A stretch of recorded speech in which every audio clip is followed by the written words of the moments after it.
एक समय की बात है,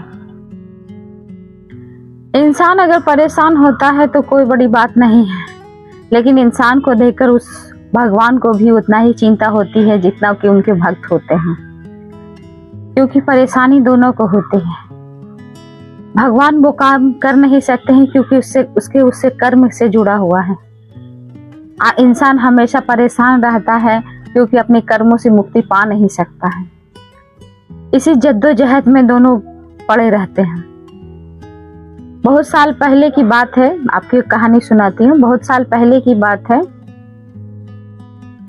जब भगवान और शिव पार्वती जब दोनों एक समय बैठे हुए थे तो शिव भगवान बहुत चिंतन में थे। जब चिंतन में थे तो पार्वती माता पूछी कि भगवान आप ऐसे चिंतन में क्यों पड़े हुए हैं, आखिर क्या ऐसी बात है। तो उन्होंने कहा कि क्या बताऊं पार्वती, मेरे भक्त हैं और वो इतने चिंता करते हैं कि मैं उनकी चिंता को दूर कर नहीं सकता हूँ, क्योंकि जब तक वो चिंता छोड़ेंगे नहीं तब तक मैं उसका साथ दे नहीं सकता हूँ, साथ उसका छोड़ नहीं सकता हूँ। इसलिए हमेशा जब तक वो चिंता नहीं करेगा तब तक मैं उसकी मदद नहीं कर सकता। तो उन्होंने कहा कि बात तो सही है, भगवान चिंता तो करता ही है, वो पूजा तो जरूर करता है, लेकिन चिंता का कष्ट अपने ही सर पे रखे रहता है।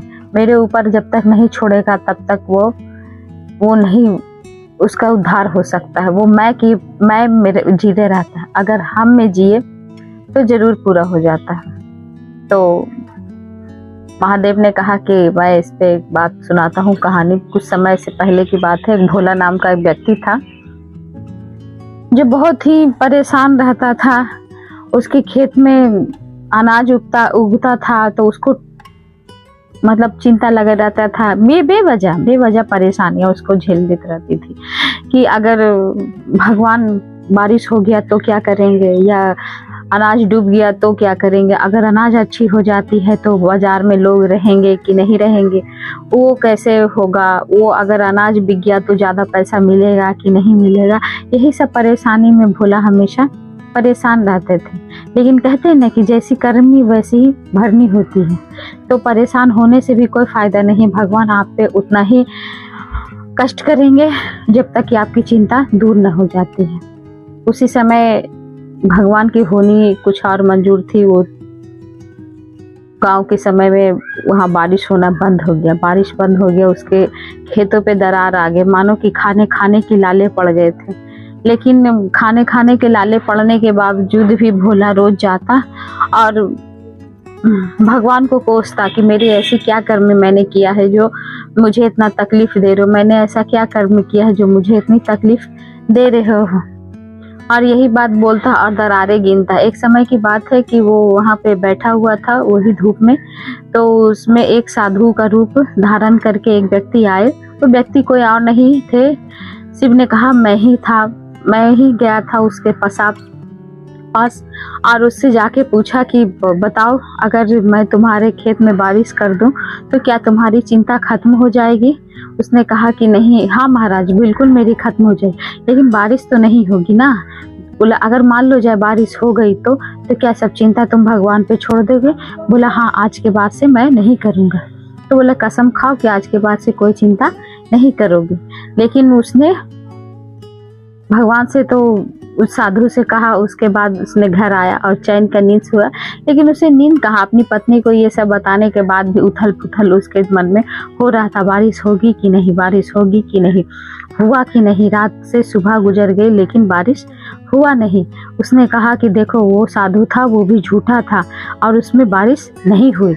लेकिन जब भोला अपना खेत जाके देखता है तो उसके खेत में पूरा पानी से लबालब भरा हुआ था। जब भरा हुआ था तो उसने देखा कि आसपास का गांव, आसपास का खेत सब सूखा हुआ, लेकिन भोला का खेत भरा हुआ था। उसने सभी लोगों को पूछा कि क्या भाई कल रात बारिश हुई थी। उसने हंस के पड़ा कि 4 साल से बारिश नहीं हुई है, बारिश हुई है, कहाँ से बारिश हुई है। ये कहा लेकिन देखो मेरे खेत पे तो पानी का पूरा सैलाब भरा हुआ है। बोला कैसे। बोले चलो दिखाते हैं। जब देखने गया तो सब कहा कि तुम्हारा खेत में भगवान का चमत्कार हुआ है भोला, भगवान तुमसे बहुत प्रसन्न है। तभी उस व्यक्ति ने कहा कि मैंने उस साधु महात्मा के बातें पर ध्यान नहीं दिया और 2 घंटे के लिए भी मैं उन पे भरोसा रख नहीं पाया और मैं उन पे तरह तरह का इल्ज़ाम लगा रहा था। भगवान मुझे माफ़ करो। अब मैं कभी भगवान से कभी भी चिंता नहीं करूँगा, जो भी रहेगा सब भगवान की देन रहेगी। अब भोला धीरे धीरे अमीर होते गया और अमीर होने के साथ साथ अगर उसके खेत में घाटा भी हो जाता था तो भी वो कहता कि भगवान की मर्जी है, भगवान जो करेंगे वो अच्छा करेंगे। अगर बाढ़ आ गई या सुखाड़ आ गया तो भी भोला कहता था कि चलो भगवान की मर्जी है, जो होगा सो होगा। इसीलिए कभी भी भोला को फिर दिक्कत नहीं हुआ। उसने कहा पार्वती जी से कि देखिए, इसने जब हमारे ऊपर छोड़ दिया तो हम भी उसका देखभाल करेंगे, लेकिन जब परेशानी हम पे रख लेता है तो ये सब मुमकिन नहीं होता है। पार्वती माता ने कहा कि आप तो ठीक कह रहे हैं महादेव, लेकिन ऐसा क्यों? जिसके पास धन है वो भी चिंता करता है और जिसके पास धन नहीं है वो भी चिंता करता है। जिसके पास धन नहीं है, भोला के पास तो उसने धन के लिए चिंता किया, लेकिन जिसके पास होता है वो भी तो धन के लिए चिंता करता है ना। तो उसने कहा कि कौन ऐसा व्यक्ति है? बोले नहीं, आप बताइए कि धन के लिए चिंता करता है कि नहीं। बोला ठीक है पार्वती, इस बात पर मैं एक बात और बताता हूँ। जो उसके लिए भी ज़्यादा चिंता करता है उसके लिए भी वही चीज़ होता है। अगर हम पे नहीं आएगा तो मैं रहने से, और ईर्ष्या भाव जो रखता है उसको कभी धन दौलत नहीं मिलता है। उसने कहा कुछ समय पहले एक सेठ रहता था। एक सेठ और था। 2 सेठ, मतलब एक राज्य में 2 व्यापारी रहते थे। एक व्यापारी अपना नाकाम धंधा बढ़िया से करते रहता था, लेकिन विजय दत्त जो था वो ईर्ष्या का भाव जलता था। तो सोचता था कि वो राज प्रताप का जमीन इतना कैसे फला फूला हुआ है और ये इसका नहीं फला फूला हुआ। जमीन, इसमें ज़्यादा पैसे की अहमियत थी, लेकिन फिर भी उसने लोगों को ध्यान नहीं दिया और उसने उसके होड़ में उसे पीछा करने के लिए जो वो खरीदता वो इसको खरीदना चाहिए था। वो उसको रातों की नींद नहीं आती थी। रात की नींद इसलिए नहीं आती थी कि कहीं चोर तो नहीं आ गया, कहीं आग तो नहीं लग गया, मेरा सामान कहीं तो नहीं जल गया, मेरा घर तो कहीं नहीं जल गया, या मेरे पैसे में आग तो नहीं लग गए। जब ये मेरे में आने लगा तो समझिए कि आपको सब संपत्ति खत्म हो जाएगी। इसलिए हमेशा यही करिए, जो होगा वो भगवान की इच्छा होगी। बिना भगवान के इच्छा हुए कुछ नहीं होता है। उसने भगवान को मानो जैसे कि तौल दिया था। भगवान पे से उसको भरोसा इस तरीके का था कि जो मैं कहूँगा वही भगवान करेंगे, जो मैं बोलूँगा वही भगवान वो भी सुनेंगे। उसने भगवान को हमेशा पूजा पाठ करता था, लेकिन भगवान से यही करता था मानो जैसे कि भगवान को भीख नहीं मांग रहा हो, उससे आशीर्वाद नहीं ले रहा हो, उनको धमकी दे रहा हो। ऐसा करके भगवान से पूजा करता था। एक समय की बात है, उसने एक जहाज खरीदा राज प्रताप ने। तो उसने जब खरीदा तो इसने कहा कि अरे वो खरीद लिया है, उसे कैसे नीचा दिखाएंगे, जो उसको तो नीचा दिखाना ही होगा। लेकिन उसकी पत्नी जो थी वो एकदम शालीनता भाव में रहती थी। वो कभी किसी से बैर नहीं रखती थी। वो हमेशा कहती थी कि क्यों चिंता करते हो, जो भगवान की इच्छा होगी वही होगा, जो हमारे भाग्य में लिखा हुआ है वही होगा। ये सब हमारे भाग्य का अति है, कर्म है। आप चिंता मत कीजिए, जो होना रहेगा वो होकर ही रहेगा। लेकिन ये सेठ जो था वो सुनता नहीं था। कहता था कि औरत हो तुम, घर की बातें तुम बाहर में नहीं जान सकती हो, इसीलिए तुम इस सब चीज़ों में ना पड़ो तो ज़्यादा अच्छा है। इसीलिए उसी समय उसने जहाज खरीदा और जाकर बोला कि अरे महाराज। बोले क्या हुआ? बोले मैं तो बिलट गया हूँ। जो उसने तो बड़ा सा ये व्यापार के लिए बड़ा नाव खरीद लिया है। अब हमारे घोड़े कैसे आना जाना करेंगे, जो हमसे तो ज़्यादा ऊंचा। उसको बेचैनी होने लगी। या अब ये बेचैनी उसकी बर्दाश्त ना हो रही थी। उसने सोचा कि अब हम करें तो क्या करें।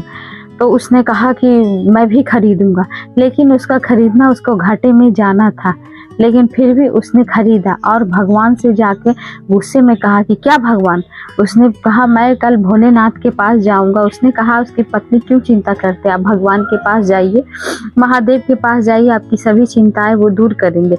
लेकिन कहा हाँ ठीक है जाऊंगा तो, लेकिन इस तरीके से गया कि मानो धमकी दे रहा था। सोने के थाली में सारा सामान समेटा, भगवान के मंदिर में जाकर उनके चरणों में पटक दिया, और चरणों में पटक देने के बाद उसने कहा कि देखो मुझे उससे आगे चलना है, मुझे सोने का घोड़ा और जहाज का सभी चीज़ हमको चाहिए उससे ज़्यादा, अगर तुम नहीं दोगे तो आपके लिए अच्छा नहीं होगा।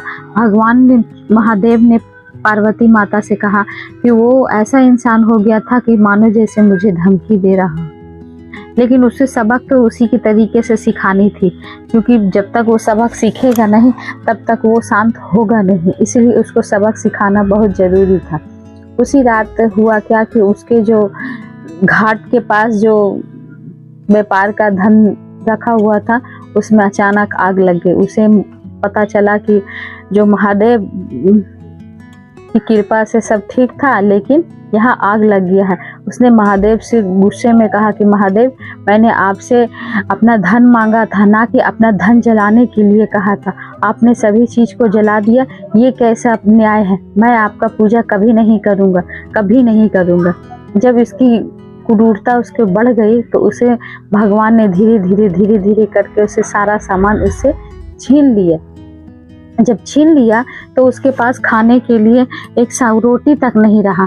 जब रोटी तक नहीं रहा तो उसी समय सोचा कि अब मैं इस दुनिया में नहीं रहूँगा, अब मुझे इसे मौत से अच्छी कोई चीज़ नहीं है, इसलिए मुझे मर ही जाने में ज़्यादा फ़ायदा। उसी समय जाके एक नदी में उसने अपनी जान देने की कोशिश की। जैसे ही जान दे रहा था तो उसे पीछे से एक साधु ने हाथ पकड़ लिया। महादेव ने कहा कि कोई और नहीं था पार्वती, वो मैं ही था, क्योंकि मरने के लिए तो उसे मैं छोड़ नहीं सकता हूँ ना, क्योंकि उसे तो सबक सिखाना है, जब तक वो सीखेगा नहीं तब तक वो जीतेगा नहीं, इसलिए उसे सबक सिखाने के लिए मैंने उसका हाथ पकड़ लिया। और मैं कहा कि क्यों मर रहे हो, मरने से क्या फ़ायदा होगा। लोग भगवान तो फिर उसने सेठ ने कहा कि मैं क्या करूं, मेरे सारे धन संपत्ति सब नष्ट हो गए, सब खत्म हो गया, अब मेरे पास खाने के लिए एक भी पैसा नहीं, मेरे पास तो क्या मेरे बच्चे के लिए भी कुछ खिला नहीं सकता, उसको एक रोटी नहीं, तो ऐसी जिल्लत की ज़िंदगी जीने से अच्छा है कि मैं मर जाऊं। उसने कहा कि देखो तुम्हें तो कम से कम पैर हाथ सलामत दिए हैं, मुझे भोलेनाथ ने कैसा शरीर दिया है और मैं फिर भी जिंदा हूँ, तो ऐसा करो कि जिंदा रहने के लिए कष्ट तो करना ही पड़ेगा, तुम ऐसा करो कि आओ और मेरे साथ भूखे हो तो एक रोटी खाओ। और उसके बाद उसने भगवान के साथ उस भिखारी के साथ एक रोटी खाया। मानो ऐसा दिन लग रहा था कि उसके अंदर आत्मा कह नहीं रही थी, लेकिन वो फिर भी खाने के लिए तैयार हुआ। और उसने कहा कि देखो भगवान पे भरोसा रखो, भगवान तुम्हारी धीरे धीरे सभी चीज को दूर कर देंगे, लेकिन कष्ट है अभी तो थोड़ा देर इंतजार करो, वो सभी चीज ठीक हो जाएंगे। और उसके कहते कहते भगवान से कहा कि तुम कल से भगवान की मंदिर बन रही है, तुम उसमें ईंट उठाना और उससे सेवा किया करना। उसने कहा ठीक है। उसके बाद वो ही मजदूरा की तरह ईंट उठाता और भगवान का नाम लेते हुए पूजा करने लगा। उसको मानो कि अंदर से हृदय परिवर्तन हो गया था। अब हो जाने के बाद उसे जब दूसरे सेठ जब आया तो उसने कहा कि मुझे माफ़ कर दो, मैंने तुम्हारे लिए इतना बड़ा गड्ढा खोदा था, मैंने ही तुम्हारी फैक्ट्री में आग लगवाई थी, अब तुम मुझे क्षमा कर दो। मुझे लगा था कि तुम बहुत क्रूर इंसान हो, लेकिन तुम तो बहुत नर्म दिल के इंसान हो, तो ऐसा करो कि चलो मेरे राज्य में तुम नौकरी करना या फिर मेरे आधा राजपाट ले लो। बोला नहीं, मैं नौकरी नहीं करूँगा, ना ही मैं तुम्हारा राजपाट लूँगा, अगर काम देना ही है तो कुछ ऐसा काम दो कि जो रोज का मैं कमाता हूँ उससे ज़्यादा ना कमाऊँ, क्योंकि अब भगवान से मुझे कोई शिकायत नहीं है, भगवान ने मुझे सब कुछ दिया है। इतना कहते हुए उसने चला गया। और जब ये जो सेठ था इसका भी हृदय परिवर्तन हो गया। अब दोनों मिलके मंदिर के काम में लग गए और दिन दुगना रात चौगुना दोनों को होने लगी। तो भगवान कहते हैं कि जब तक आप चिंता फिक्र हम पे नहीं छोड़िएगा तब तक हम आपके कष्टों का निवारण नहीं कर सकते हैं। तो भगवान पे हमेशा दृढ़ निश्चय से विश्वास बनाए रखिए और विश्वास कीजिए, तभी भगवान आपकी सभी मनोकामनाएं को पूर्ण करेंगे। अगर ये कहानी आपको अच्छी लगी हो तो प्लीज़ लाइक सब्सक्राइब जरूर कीजिएगा और हाँ, बेल आइकन को जरूर दबा लीजिएगा ताकि अगर मैं वीडियो बनाऊं तो सबसे पहले नोटिफिकेशन आप तक पहुंचे। तब तक के लिए धन्यवाद।